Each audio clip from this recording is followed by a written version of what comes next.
जीवः सदा पातु हृदयं भृगुनन्दनः।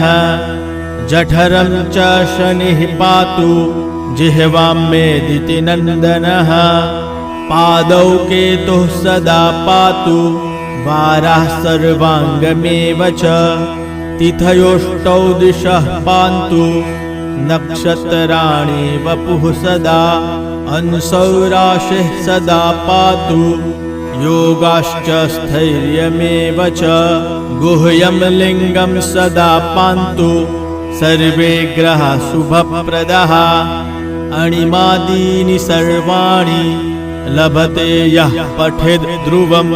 एतां रक्षां पठेद् यस्तु भक्त्या स प्रयतः सुधिः।